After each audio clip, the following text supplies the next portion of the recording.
The media is being used against us and against our young people. We are being criminalized. We are made to seem like we are the problem. The problem is the power structure.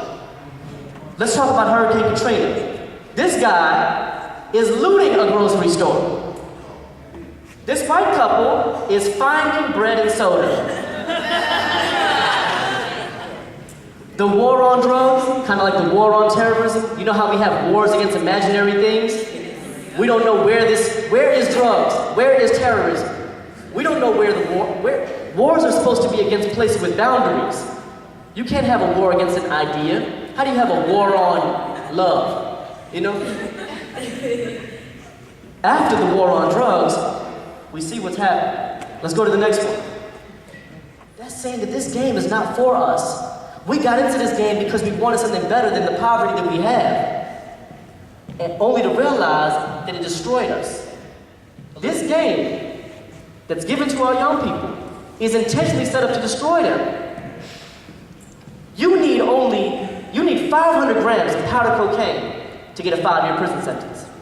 Do you know how many grams of crack cocaine, which is predominantly drug sold by black people? 5. 5. For 5 years. Those are the Rockefeller laws. Let's look at where Seattle falls in this map in racial disparity. According to this, the racial disparity in Seattle is pretty high. It's 10-to-1. And we know for a fact, the studies show that whites use just as much drugs as black people. Let's get past the part about why people hustle, and let's look at that last line. Do you know how it affects people to know the statistics that are out there? Our young people know that they're being targeted, but imagine what that does to their minds.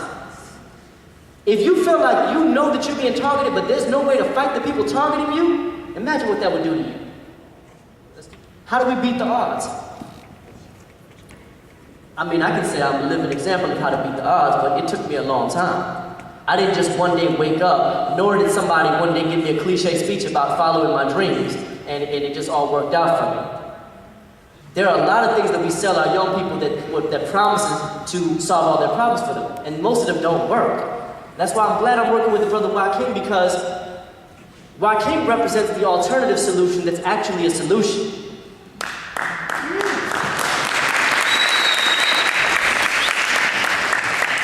What we get in the mainstream media, what we hear are the solutions, the cookie-cutter solutions, the band-aids that you put on deep gaping wounds that don't even solve the problem, but they're just there to make people look good.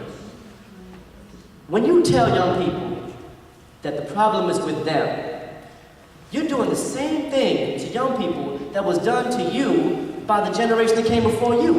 When we tell our young people, pull your pants up, because that's your main problem, do you know how ignorant that sounds? How can the main problem be the fact that somebody's pants are up? So you mean to tell me if I pull my pants up, racial profiling will end? That doesn't make any sense. Do you know why young people keep their pants low? Most people can't explain it. It doesn't have anything to do with it being a prison style. It has to do with it being a gesture of defiance. Do you know why young people urinate in school bathroom, not in the toilet, but on the floor and in the stairwell? Do you know why? Because it's a gesture of defiance. It's a way of saying, I don't believe in this place where you have me stuck.